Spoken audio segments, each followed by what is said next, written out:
nada do que foi feito se fez. Aqui há um princípio criador da palavra. A palavra tem o poder de criar. Ela cria situações, ela gera situações. Então, pessoas que começam dizendo: esse dia hoje está um inferno, elas estão criando um dia para si. Pessoas que começam o dia dizendo: esse dia está maravilhoso, elas estão criando um dia para si, criando uma realidade. Então aquilo que nós declaramos tem o poder de criar o nosso amanhã. Por isso eu quero convidar você a fazer essa declaração. Mas faça não apenas repetindo, faça crendo, faça profetizando. Por isso nós chamamos ela de declaração profética, porque ela tem esse poder da palavra, de você profetizar sobre a sua vida. Você está declarando no universo espiritual sobre a sua vida. Então, vamos fazer juntos.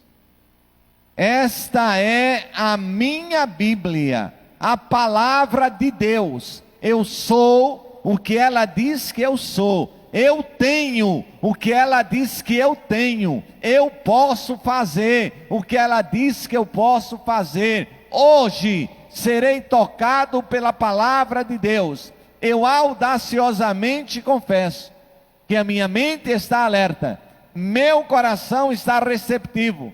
Eu estou pronto para receber a incorruptível, a indestrutível, a sempre viva palavra de Deus. Eu nunca mais serei o mesmo, nunca, nunca, nunca. Aleluia. A sua fé determina a sua história.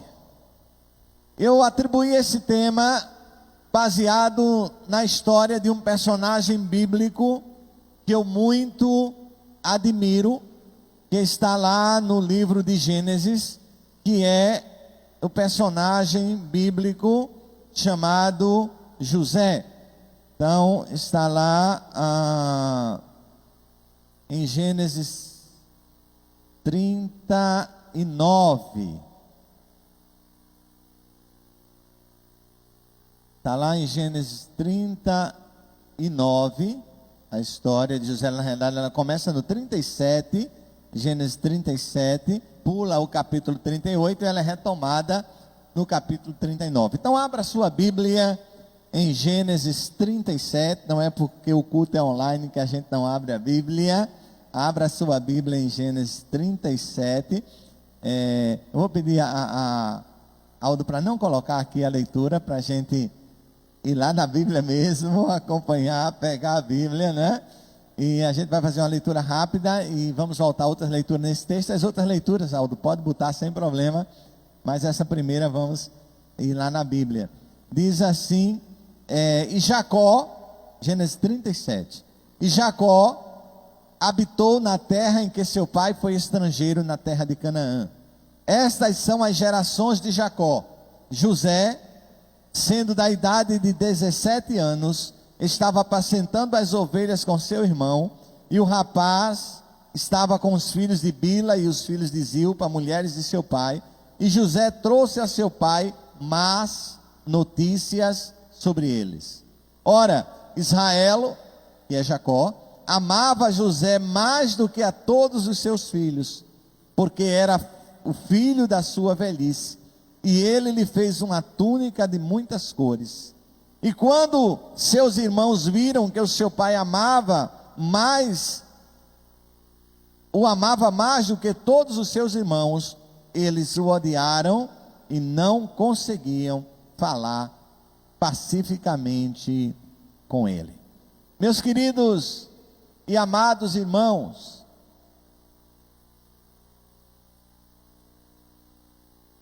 para melhor contarmos e entendermos uma história, é interessante quando nós conhecemos o final daquela história, como aquela história terminou. Então, sobre José nós podemos dizer que a fé de José determinou a história de José. E eu creio que isso não acontece apenas com José. Eu creio que em nossos dias, nossa fé pode determinar sim a nossa história. Se eu trago esse tema para a minha vida, eu posso aplicá-lo. Eu posso dizer que a minha fé tem determinado a minha história. A minha história de vida, ela tem sido feita, escrita em cima da minha fé. É a minha fé que me levou pelos caminhos que eu tenho trilhado até hoje, aos 60 anos. A fé, ela determina a sua história. Talvez você pode pensar que não. Mas ao você conferir essa história de José comigo, e eu tenho certeza que ao final dessa história, você olhando para a sua vida, você vai perceber que a fé determina sim a sua história. A fé determina o seu futuro. A fé determina aonde você vai chegar. Tudo na sua vida tem a ver com a fé. A história de José, ela começa com o seu pai. Jacó, você conhece a história de Jacó? Jacó, irmão de Esaú. E Jacó, ele foge da sua casa, porque ele trapaceia o seu irmão. E nessa sua fuga, indo para as terras do seu tio Labão, Jacó, ele se apaixona por uma jovem, e a gente pode dizer assim que foi amor à primeira vista. Jacó, ao olhar para Raquel, Jacó se apaixona completamente por Raquel. E Jacó vai pedir ao seu tio a mão de Raquel em casamento. E o seu tio diz: olha, ela é muito valiosa, e você precisa trabalhar 7 anos para mim, para poder casar com ela. Eu não sei hoje que rapaz, aos rapazes solteiros que me escutam agora, eu não sei hoje que rapaz estaria disposto a trabalhar 7 anos para poder casar com uma jovem, trabalhar 7 anos para o pai dela. Eu sei que os pais gostariam muito disso, né? Que aquele pretendente das suas filhas pudessem trabalhar 7 anos para ele. Mas, levando em conta o contexto histórico, Jacó resolve trabalhar 7 anos, por amor àquela mulher. E passam 7 anos, e eu entendo que aqueles 7 anos não foram rápidos para Jacó. Eu entendo que foram 7 anos tão lentos. E chegou o dia do casamento. A noiva, ela não era vista, o seu rosto era coberto pelo véu. E seu tio, o pai de Raquel, ele aprontou para Jacó. Aquele que enganou, agora foi enganado. Aquele que enganou seu irmão, agora experimenta na pele. Aquele que enganou seu pai, experimenta na pele agora o que é sendo enganado. E ele casa-se. Mas quando ele verifica a noiva que ele foi entregue, não foi Raquel, mas foi sua irmã Lia, ou Leia, como algumas traduções preferem. E Jacó vai conversar com seu tio de forma revoltado, e ele disse: olha, tem uma regra aqui, a mais nova não pode casar antes da mais velha. Agora que a mais velha casou, a mais nova pode casar. Você pode trabalhar mais 7 anos. Quero dizer a você que isso aqui não é princípio bíblico, é cultura da época, em que era permitido, na cultura da época, que o homem tivesse mais de uma mulher. Isso não é princípio bíblico, isso é cultura da época. Então ficou lá. E o amor de Jacó era tão grande, que ele resolve trabalhar mais 7 anos. E ele trabalha mais 7 anos. E finalmente ele casa com Raquel. O grande amor da sua vida, a esposa amada. Mas essa esposa amada não lhe dá filhos. A sua irmã deu filhos a Jacó, mas a sua esposa não. E já, vamos imaginar assim, na reta da boa idade de Jacó, Raquel, ela engravida. E Raquel concebe um filho chamado José. Na hora do nascimento, ela dá um nome à criança de José. E o nome José significa aquele que acrescenta. O nome José significa que venha mais, não é? Que haja mais fartura, aquele que acrescenta. Então Raquel queria mais filhos, ela coloca o nome de José para que através dele Deus abençoasse e viessem outros. E José nasce.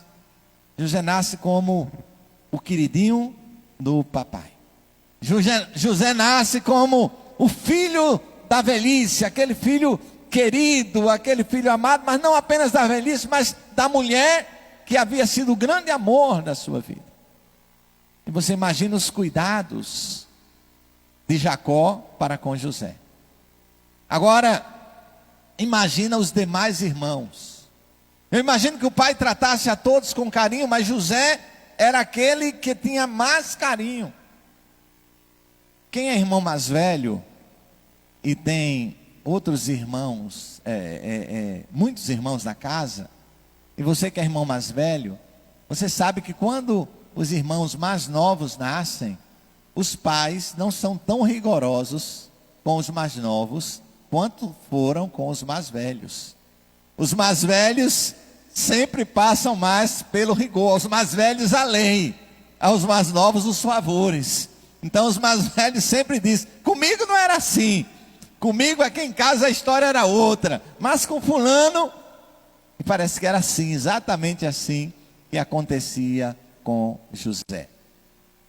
A história de José começa para a gente aos 17 anos. A gente vai ver a história de José dividida em 3 períodos. Até os 17, do 17 aos 30 e dos 30 até a sua morte. Então, nessa história que nós queremos apoiar, que a sua fé determina a sua história. A sua fé determina a sua história. Não é o que aconteceu com você que determina a sua história. Não é a forma que você nasceu que determina a sua história. Não é a família que você nasceu que determina a sua história. Mas é a sua fé que determina a sua história. José nasce nessa família. Uma família completamente desestruturada. Cada irmão, um ciclo, e ali tinha pelo menos 3 ou 4 mães diferentes para aqueles 12 filhos. E havia ali uma rivalidade entre os irmãos. Mas parece que a rivalidade é superada quando todos se voltavam contra José.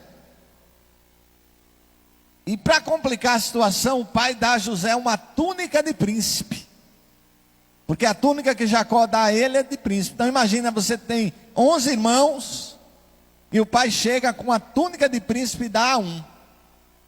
Aos outros, roupa de pastor de ovelhas. Aos outros, ir ao campo, cuidar do rebanho. Mas José não. José não é para cuidar do rebanho. José é para ficar aqui comigo.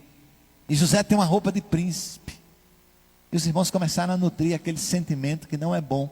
Começaram a nutrir aquele sentimento de ressentimento, né? Aquela coisa mesmo de uma certa inveja de José. E não quero discutir a legitimidade. Se a gente fosse para o campo da psicologia, a gente encontrava todos os argumentos para falar sobre isso. Mas eu não quero entrar nesta linha.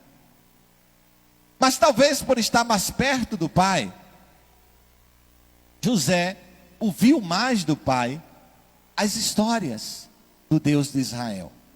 Talvez por passar mais tempo com o pai, José compreendeu mais a fé.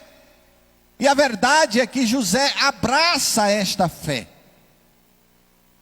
E desde a adolescência, que José tinha sonhos. E para complicar a vida de José, os sonhos de José eram sonhos extremamente complicados. Primeiro, José tem um sonho onde ele vê que todos os irmãos, a mãe e o pai, se dobravam perante ele. Então, os irmãos de José deviam olhar para José e dizer: poxa, esse cara se acha mesmo, né? Ele é o cara, ele é vestido como príncipe, o pai veste ele como príncipe, e agora ele ainda acha que ainda tem sonhos, achando que todos nós vamos nos dobrar perante ele. Espera aí. E aí o inimigo, ele só quer uma brecha para entrar. Não é à toa que a Bíblia diz que o inimigo, ele veio para roubar, matar e destruir. E onde há um sentimentozinho de rancor, de mágoa, de inveja, um complexo de inferioridade, o inimigo entra e trabalha ali. E ele entrou nos seus irmãos, nos irmãos de José. Para complicar, o irmão de José ainda era o espia do pai. O pai gosta disso, né? Chama o filho mais novo e diz ali: vai olhar o que é que teu irmão está fazendo. Vai ver ali o que é que teu irmão está fazendo, vem me dizer. O pai não sabe como coloca o filho numa situação difícil quando faz isso, viu? Vai ali, olha. Sai os irmãos mais velhos, aí o pai manda o mais novo junto e diz para o mais novo: olha, tome conta dos seus irmãos, viu? Tudo que acontecer, me diga. E o mais novo sai com aquela incumbência, aquele peso de voltar e dizer ao pai tudo que está acontecendo. E José tinha isso. Não sei se José fazia por satisfação, não sei se José fazia por constrangimento, mas a verdade é que José ia olhar os irmãos e trazia a notícia para o pai. Bom, um dia, quando José vai olhar os seus irmãos, o diabo atua.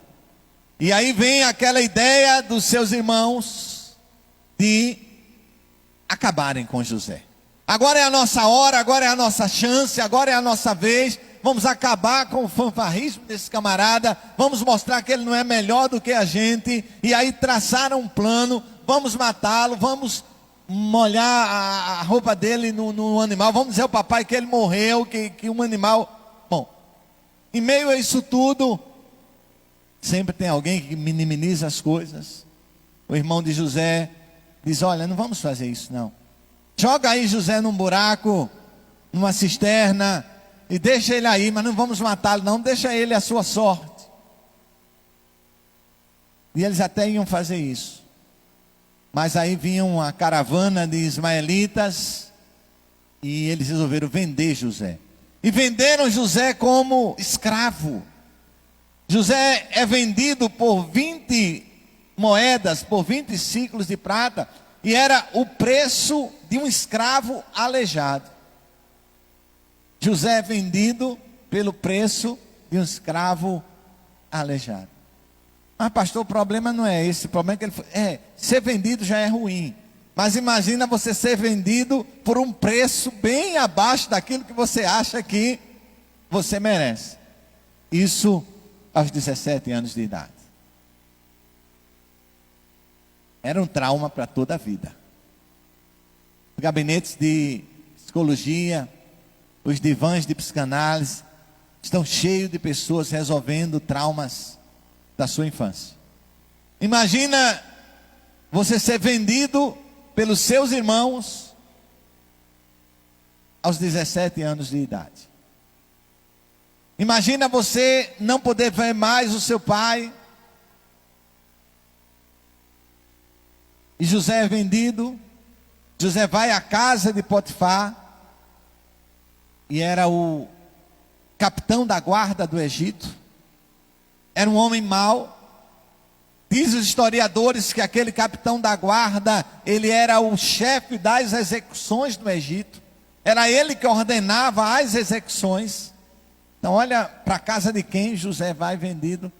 Para a casa do homem que ordenava as execuções no Egito. Pastor, onde está isso na Bíblia? Está na história paralela. E José vai para a casa desse homem. Eu imagino que nos primeiros anos, José esperava que alguém fosse resgatá-lo. Eu imagino que José esperava que o pai descobrisse a verdade e que mandasse um resgate para ele. Mas com o passar do tempo isso não aconteceu.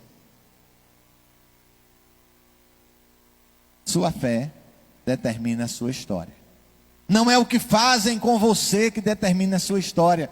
Estou dizendo isso porque você talvez que está me ouvindo agora, você que vai me ouvir em um outro momento, talvez você está justificando a sua história para explicar a sua vida. Talvez você esteja usando a sua história para mostrar: eu não dei certo na vida porque aconteceu isso e isso comigo num dado momento. Eu não dei certo, a minha história não deu certo porque meus irmãos não foram leais comigo. A minha história não deu certo porque meu pai e minha mãe não se importou comigo. A minha história não deu certo, e você coloca N motivos. Mas eu quero dizer para você nessa manhã, à luz da Bíblia, que a sua fé, ela vai determinar a sua história. Não é o que fizeram com você, não é onde você nasceu, não é o que te aconteceu, mas é a sua fé que vai determinar a sua história. Meus queridos e amados, o capítulo 39 de Gênesis, ele vai nos apresentar José na casa de Potifar. E eu queria ler agora, para a gente compreender um pouquinho mais, a partir do verso 2, ou já do primeiro mesmo, que diz: E José foi conduzido ao Egito, e Potifar, um oficial de Faraó, capitão da guarda, um egípcio, comprou das mãos dos ismaelitas que o haviam levado para lá. Agora veja esta primeira frase do versículo 2, eu acho essa frase tremenda. O versículo 2 começa dizendo: E o Senhor estava com José. E o Senhor era com ele. Meus queridos e amados, quantas vezes nós achamos que Deus só está conosco quando está tudo bem. Eu fui promovido no emprego, Deus está comigo, aleluia, eu quero agradecer porque eu fui promovido. Eu comprei um carro novo, está aqui a chave, eu quero agradecer a Deus porque eu comprei um carro novo. Eu fui despedido, Deus esqueceu de mim. O meu carro quebrou, roubaram e eu não tinha seguro. José foi vendido, traído pelos irmãos, vendido como escravo. Aos 17 anos, ele dorme alguém livre e acorda escravo, numa terra de costumes que ele não conhecia, no meio de um povo que ele não conhecia. E sabe o que diz a história de José diante disso? Que o Senhor estava com ele. Parece um paradoxo, né? E o Senhor estava com ele.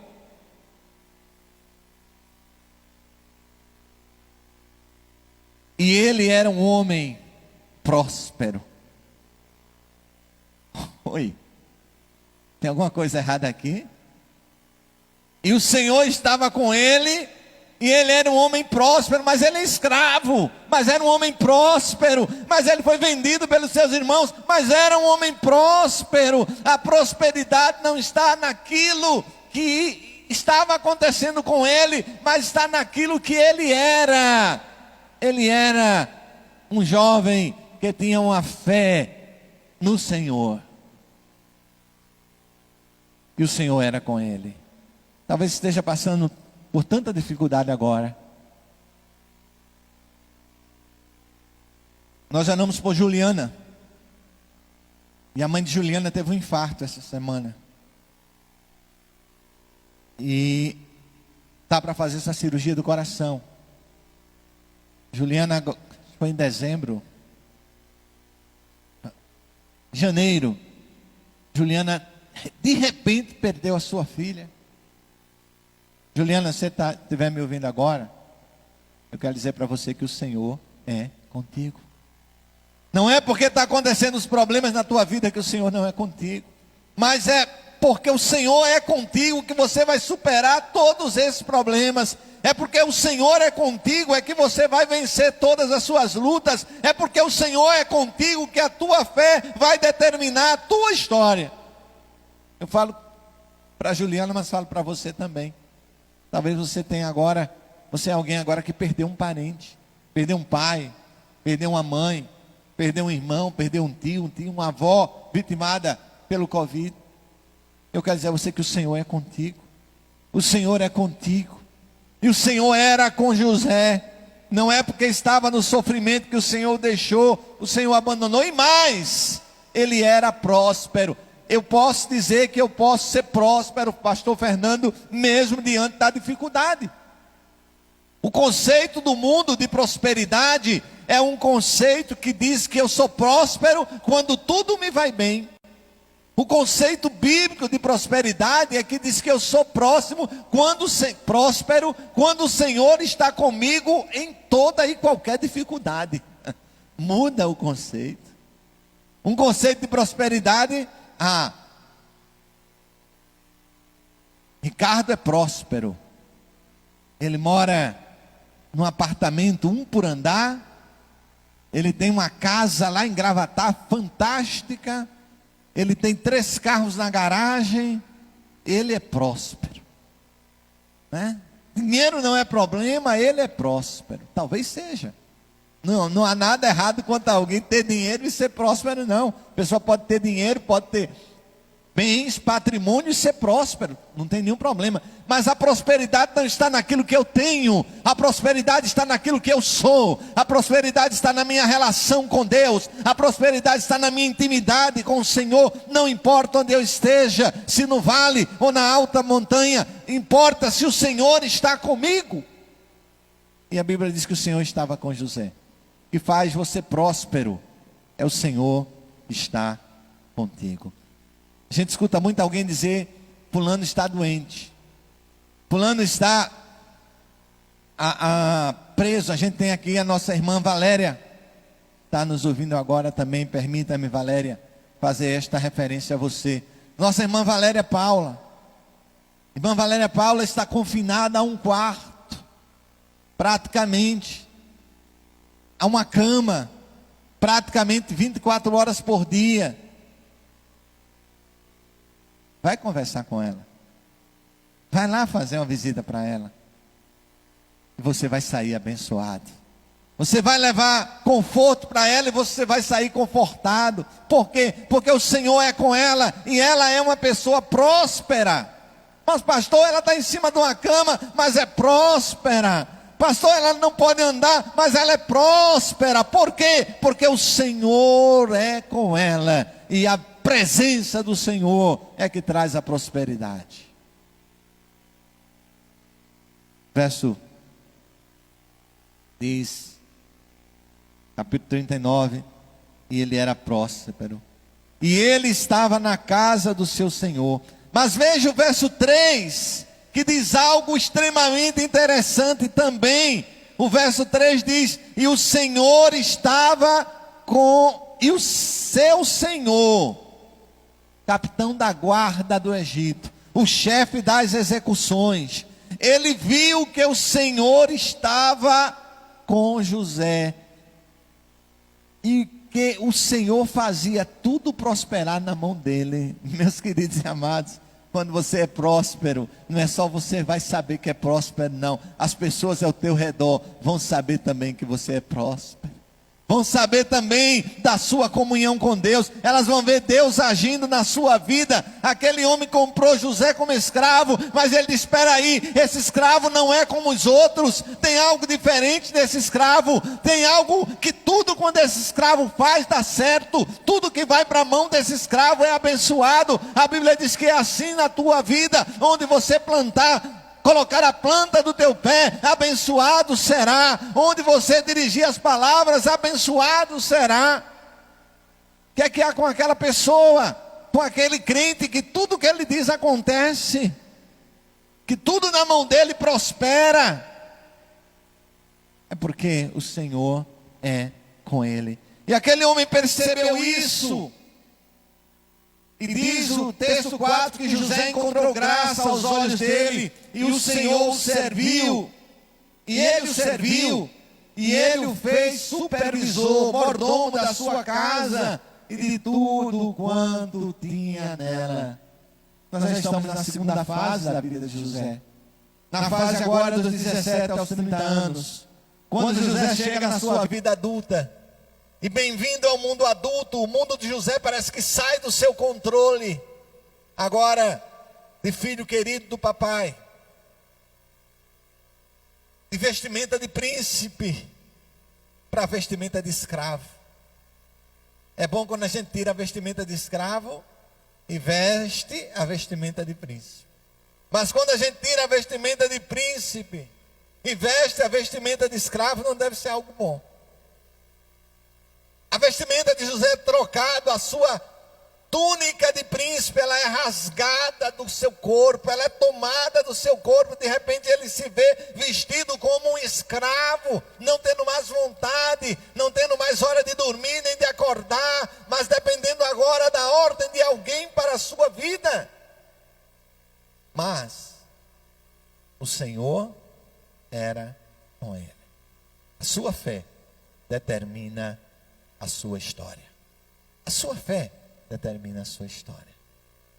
No momento que as coisas parecem que começavam a se ajustar, surge um novo problema na vida de José. José recusa-se a pecar contra Deus. Meus irmãos, amados, queridos, quando eu estava lendo e meditando essa história, pastor Fernando, aqui eu parei. Nesta hora, eu orei diante do Senhor e eu disse: Senhor, eu quero ser como José. Eu quero ser como José, alguém que se recusa a pecar diante do seu Deus. Não é que a gente não tenha pecado, mas alguém que se recusa a ser motivo de escândalo diante do Senhor. Alguém que se recusa por fidelidade a Deus e aos seus valores, negociar com as ciladas do diabo. Eu parei aqui e orei e disse: Senhor, me faz um José no teu reino, me faz um José na tua causa. E José é tentado pela mulher do capitão da guarda. José é cobiçado por aquela mulher. E José estava numa idade onde tudo o levaria a cometer aquele tipo de pecado. E o diabo sabe onde seduzir cada pessoa. Se tem uma coisa que o diabo sabe, é qual é o teu ponto fraco. E ele só vai atacar lá. Ele não vai atacar onde não é o teu ponto fraco. E ele vai lá. Imagino eu que seria aquele o ponto fraco de José. Só que tem um detalhe. O Senhor estava com José. Tem uma história que diz que um jovem recebeu Jesus na sua casa. Mas a vida daquele jovem não era uma vida muito consagrada ao Senhor. E no momento que ele estava com Jesus na sua casa, alguém bate a porta. E ele abre, quando ele abre era o diabo querendo entrar. E ele disse: agora não, agora Jesus está aqui. Mas o diabo, ele não desiste. E aquele jovem fechou a porta, e o diabo vai para a janela e bate na janela, e aquele jovem abre, e é o diabo de novo. E ele diz: não, Jesus está aqui. E o diabo sai e bate na porta da cozinha, e quando ele vai abrir, é o diabo de novo. E ele diz: não pode entrar agora, Jesus está aqui. E a próxima vez que o diabo bateu a porta, Jesus, percebendo o que estava acontecendo, disse àquele jovem: deixa eu atender a porta. E aí o diabo não veio mais bater. Sabe, o diabo foi bater na porta de José. E o primeiro que abriu a porta foi Jesus. E naquela hora, José disse àquela mulher: como eu vou trair o meu senhor, o patrão, e como eu vou pecar contra o meu Deus? Veja a fé de José. Você não vai encontrar aqui uma vida religiosa de José, mas você vai encontrar aqui a prática de uma fé genuína. Muita gente está confundindo religiosidade com fé genuína em Cristo. Religiosidade é a prática da religião. Religiosidade é ir à igreja. Religiosidade é cumprir os ritos da religião. Mas a fé, ela é um relacionamento pessoal que muda e que transforma. Aquele capitão da guarda percebeu que José era próspero. Mas sabe, as pessoas esquecem as coisas boas com facilidade. Muitas vezes você abençoa a vida de alguém, mas o tempo passa e aquela pessoa já está tão bem, e lá na frente surge um problema e aquela pessoa vai e se posiciona contra você. Ela vai esquecer rapidamente o que você fez na vida dela. Ela vai esquecer rapidamente o que você representou na vida dela. Gratidão é para poucos. As pessoas esquecem facilmente. E elas, ao fazer novas amizades, esquecem as amizades antigas, esquecem o que foi feito por aquelas pessoas na sua vida e ignoram completamente. Faraó, ou o capitão da guarda do faraó, ele devia conhecer a sua esposa. Ele devia conhecer também José, porque ele entregou toda a sua casa para ele dirigir. Mas ele escolheu mandar José para a masmorra, mandar José para a cadeia, do que confrontar aquela que estava mentindo. Muitas vezes as pessoas é assim. Elas preferem afastar você da sua vida, às vezes por uma mentira, às vezes por um falso que é levantado contra você, do que confrontar a verdade. É assim. E José vai para a cadeia. Mas novamente, vai lá agora para o capítulo 40, e você vai ver algo maravilhoso. Esses capítulos são a coisa do céu, assim, que acontece, não é? E vai dizer que, lá no verso 20, o Senhor de José o tomou e o colocou na prisão, um lugar onde estavam presos os prisioneiros do rei. Mas, verso 21, capítulo 39, verso 21.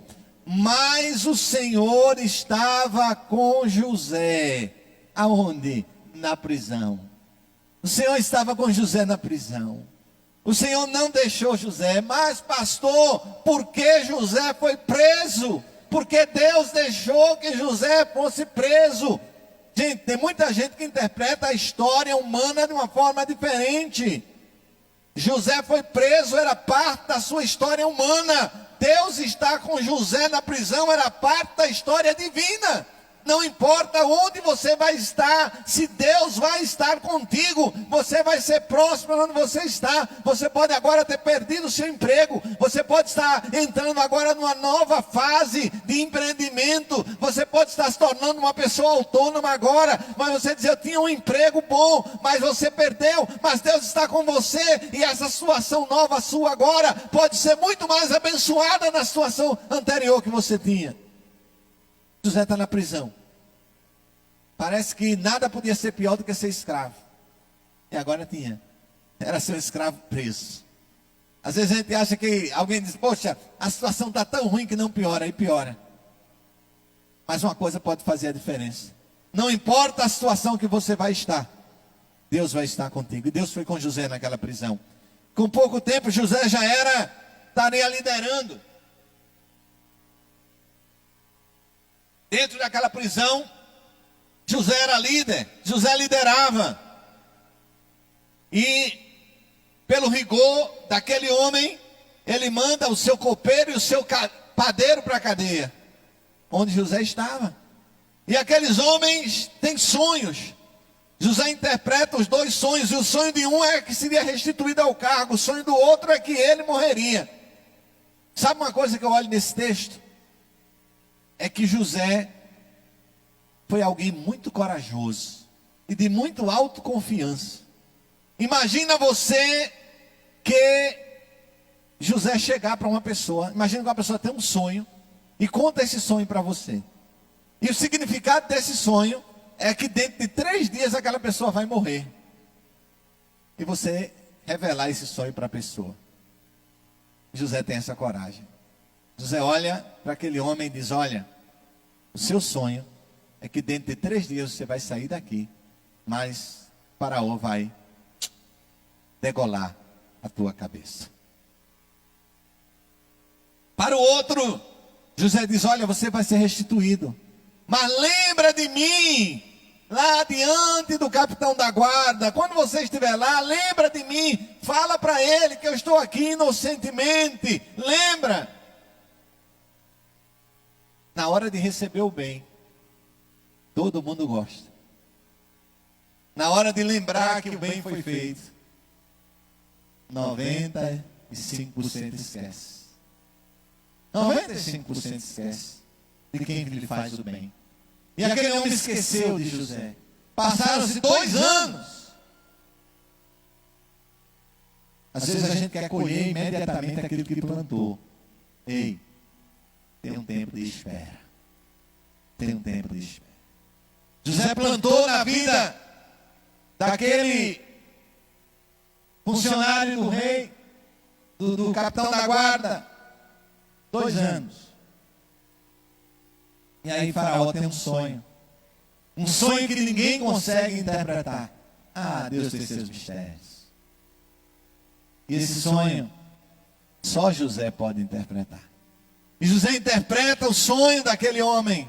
E aquele homem sabia que Deus era com José. E José diz, olha, você conhece o sonho, as 7 espigas, as 7 vacas gordas, vacas magras. E José diz, olha, 7 anos de fartura, 7 anos de fome, você tem que preparar na fartura, porque a fome vai chegar. Agora você tem que escolher uma pessoa sábia para estar no governo. O faraó diz, oxe, está na minha frente a pessoa sábia. Gente, sua fé determina a sua história. Não importa o que você está passando agora, mantenha firme a sua fé. Deus é contigo, tua história não vai parar aí. José estava na prisão, mas a história de José não acabou na prisão. José foi vendido como escravo, mas a história de José não acabou como escravo. José é levado à prisão, mas a história de José não acaba na prisão. E da prisão, José sai. E José é levado para ser governador do Egito. E aí a gente está na terceira fase de José. José, agora aos seus 30 anos de idade, e já se passam 13 anos entre o período de escravo, de vendido, e José é levado agora como governador do Egito. A maior autoridade depois do faraó na terra do Egito. José reencontra a sua família, tem um momento onde ele pode perdoar os seus irmãos, e ele traz, o pai tem a alegria de encontrar o seu filho. Gênesis 41, coloca aí, Eldo, por favor. Gênesis 41 a 43. Capítulo 41 e verso 41 a 43. Diz assim: E Faraó disse a José: Coloquei-te sobre toda a terra do Egito. E tirou o Faraó o anel da sua mão, e o pôs na mão de José. E o fez vestir roupas de linho, e pôs um colar de ouro no seu pescoço. E o fez subir no segundo carro que tinha. E clamava diante dele: ajoelhai. Assim o pôs sobre toda a terra do Egito. De escravo a exaltado.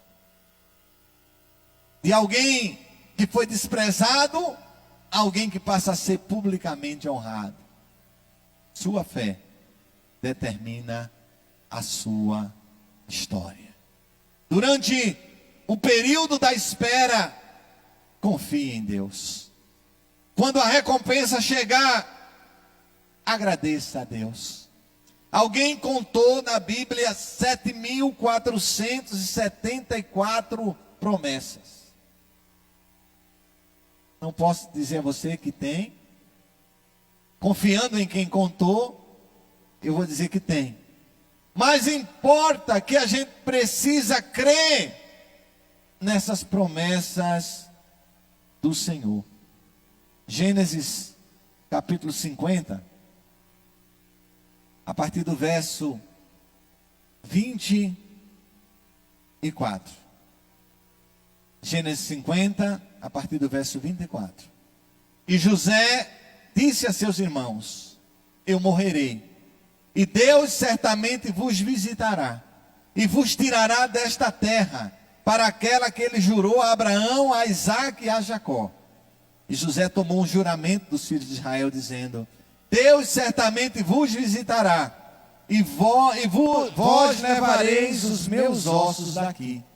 Assim José morreu, tendo 110 anos de idade.